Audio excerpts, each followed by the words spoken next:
Ya, saya ke Pak Jazuli Juwaini yang sudah bergabung dari atau anggota dari fraksi PKS DPR RI. Pak Jazuli, terima kasih sudah bergabung di NTV Prime. Tadi kalau kita semoga Bapak juga turut menyimak apa yang disampaikan oleh Prof. Mutia tadi bahwa pernyataan Pak Prabowo dalam sidang umum PBB terkait dengan two-state solution itu terkesan normatif untuk disampaikan saat ini. Anda mungkin punya pendapat yang lain, Pak Jazuli, silakan.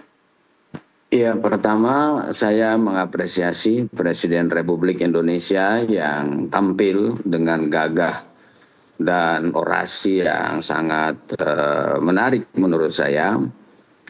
Selama ini sejak zaman Soekarno, Indonesia ini sangat dikenal perannya tentang membela Palestina karena peserta anggota Konferensi Asia Afrika yang digagas oleh Bung Karno itu satu-satunya yang belum punya negara itu adalah Palestina. Sebenarnya kita punya utang sejarah terhadap Palestina. Dulu waktu kita belum merdeka, para pejuang Republik Indonesia ini dibawa oleh salah seorang tokoh dari Palestina. Ini adalah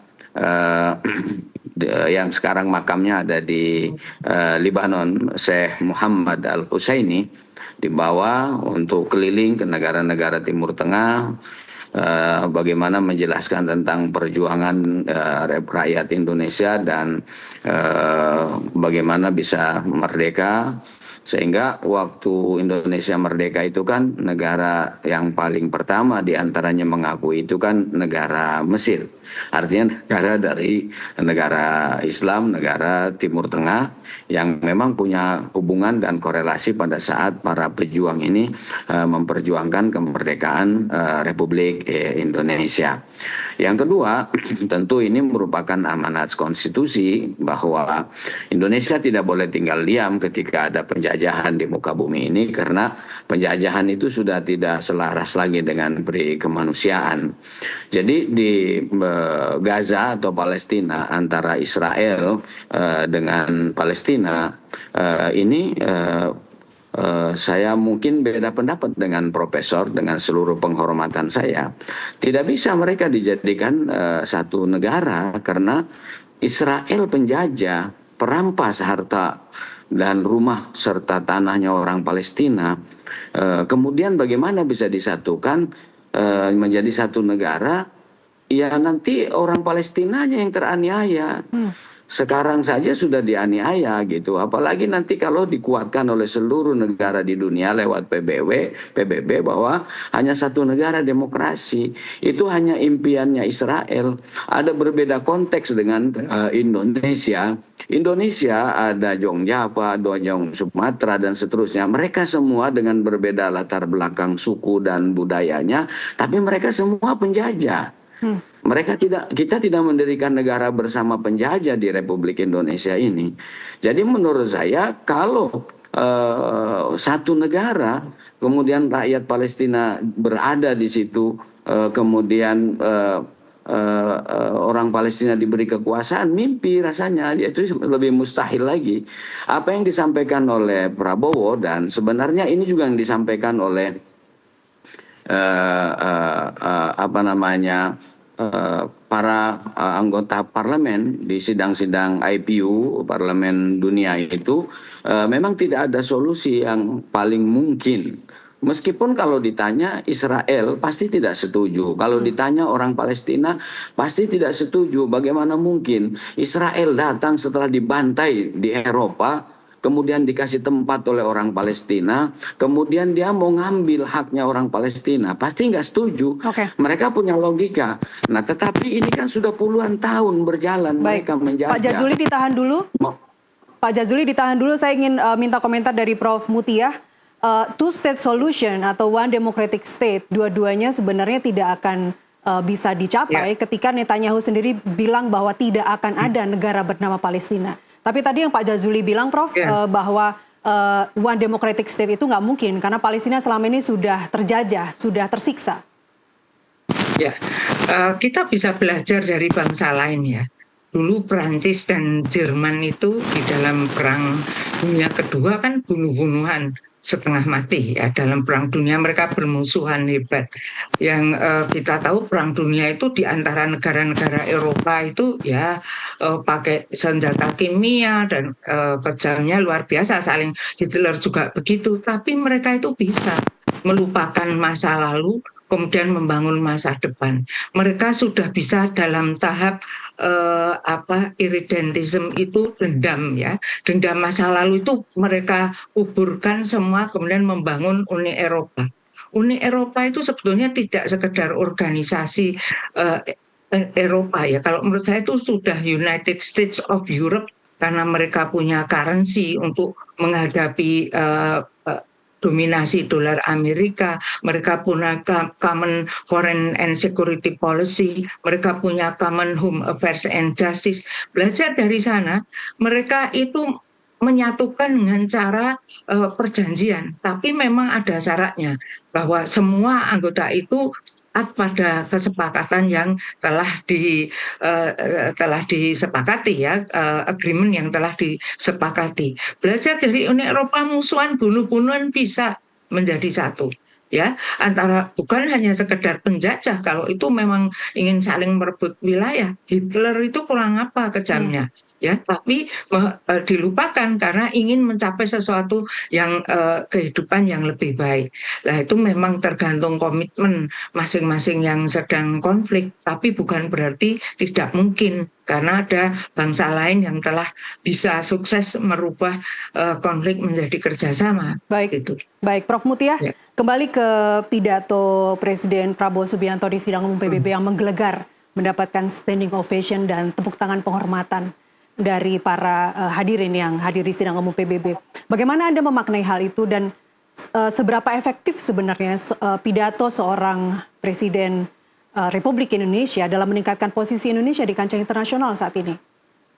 Ya, saya menilai Presiden Prabowo pintar memanfaatkan kesempatan ini ya, untuk sebetulnya juga tidak hanya meningkatkan posisi kita politik luar negeri Indonesia di dalam panggung politik internasional ya, kita menjadi terkenal gitu. Indonesia sebagai negara menjadi terkenal, tetapi juga mengangkat legitimasi dia. Mengingat di zaman Presiden Jokowi, saya belum pernah satupun mengikuti Pak Jokowi itu berani berpidato di depan Majelis Umum PBB, kecuali pada masa pandemi dan itu lewat Zoom gitu ya. Jadi ini memang kemudian dan dia pakai bahasa Inggris yang confident itu bagus, karena selama ini politik luar negeri Indonesia yang berhasil dilihat oleh komunitas internasional itu ya dukungan kita terhadap Palestina yang konsisten. Sejak Presiden Soekarno sampai sekarang nggak ada politik luar negeri. Sekarang kita dalam menghadapi Eropa untuk mempertahankan kelapa sawit itu tetap ya, meskipun kita menang di depan WTO bahwa Eropa harus mengizinkan minyak kelapa sawit untuk dijual, tapi kan Eropa tetap tidak mau ya. Sehingga diplomasi kita kacau balau terhadap diplomasi sawit kita itu belum mencapai sukses. Ini adalah Pak Prabowo satu-satunya yang sukses, karena kalau menurut saya satu-satunya, mana bidang politik luar negeri Indonesia yang lain yang mendapat apresiasi demikian ya. Jadi bahkan kita itu kan punya banyak masalah sebetulnya. Contohnya para pekerja migran Indonesia itu penuh masalah ya, tapi di-HP-kan kemudian dianggap tidak masalah.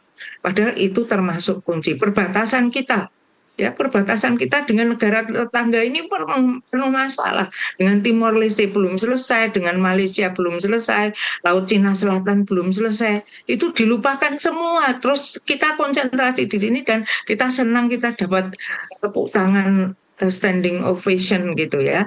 Ya, meskipun itu bagus bagi perjuangan Palestina, tetapi sebetulnya ini hanya digunakan pancatan saja untuk mencari panggung gitu jadinya gitu. Karena kita hanya memberi pengakuan tanpa solusi yang kemudian bisa dilaksanakan. Baik, gitu. semoga ini kan bagus kalau semoga ini titik kan bagus startnya. kalau ada solusi lebih lanjut. Baik, gitu. baik. Saya ke Pak Jazuli. Apa kemungkinan tindak lanjut diplomatik yang realistis setelah pidato Presiden di sidang umum PBB, Pak Jazuli? 140 negara lebih menyatakan sikapnya di sidang umum PBB akan mengakui kemerdekaan Palestina. Ini adalah satu titik yang cukup bagus, ya, titik yang cukup menjanjikan. Bagaimana ini bisa dipolo api? Harusnya menjadi resolusi PBB, pengakuan-pengakuan ini. Nah, cuman kan masalahnya seringkali resolusi-resolusi ini dipeto oleh Amerika Serikat. Yang katanya itu negara demokrasi, yang katanya menghargai hak asasi, seringkali dipeto. Karena itu saya bicara bagaimana PBB itu direkonstruksi, direformasi. Ya. Tidak boleh lagi ada hak veto. Karena kalau hak veto ini sudah tidak sejalan dengan prinsip-prinsip demokrasi dunia. Jadi setelah itu Pak Presiden Prabowo mengatakan kami siap mengirim 20.000 pasukan perdamaian. Kalau semua negara yang mengakui kemerdekaan Palestina dengan pidatonya kemarin itu mengirim dan Dewan Keamanan PBB membuka ruang itu, pertama itu kita bisa selamatkan dulu, hentikan yang masih bisa kita selamatkan, hentikan genosida yang ada di Palestina itu dulu. Ibu-ibu meninggal tiap hari, anak-anak meninggal tiap hari, palanya pecah tiap hari, kakinya buntung tiap hari, mereka nggak bisa makan, yang masih hidup nggak ada makanan, nggak ada pengobatan yang layak. Jadi ini harus di stop dulu. Jadi memang harusnya itu menjadi resolusi PBB. Saya mengapresiasi pidato Pak Presiden Prabowo yang luar biasa. Selain ini merupakan komitmen sebagai Presiden Republik Indonesia yang mendapat amanat dari konstitusi, juga mengangkat marwah. Dalam hal ini saya setuju dengan Profesor. Waktu zaman Presiden Soekarno, Indonesia ini sangat dikenal. Sekarang ini tidak dikenal karena 10 tahun kemarin absen. Orang Timur Tengah lebih mengenal Malaysia daripada Indonesia. Padahal negara Indonesia ini lebih luas. Lebih banyak tempat-tempat yang menariknya. Tapi tidak dikenal. Ya. Saya pernah diminta ngisi podcast di Timur Tengah. Kenapa Indonesia tidak dikenal? Ya, salah satunya saya makanya mengapresiasi Pak Presiden Prabowo tampil dengan gagah dan beraninya. Dengan janji yang dia akan tunaikan. Kalau Dewan Keamanan PBB itu membuka ruang dan mengatur setiap negara yang itu mengirimkan pasukan perdamaian, itu stop dulu. Setelah itu bicara tingkat berikutnya, bagaimana teknis dua negara ini seperti apa. Palestina dikasih teritorialnya supaya dia merdeka menjadi negara sendiri. Oke, sang penjajah ini gerakan sipil masyarakat di dunia ini menjadi gerakan negara yang 140 sekian negara itu semua produk Israel yang berafiliasi dengan Israel boikot semuanya supaya lumpuh itu ekonominya dan seterusnya. Saya kira ini juga langkah-langkah yang perlu dipertimbangkan. Tapi yang lebih penting dalam kondisi PBB seperti yang sekarang ini belum direformasi, ya tadi langkah-langkah yang bisa kita lakukan apa untuk menghentikan genosida yang ada di Gaza ini. Baik, Pak Jazuli, lebih dari 140 negara yang menerima dan mengakui Palestina, dan di PBB kalau saya tidak salah hanya 10 negara yang mendukung Israel, yang tidak mengakui Palestina.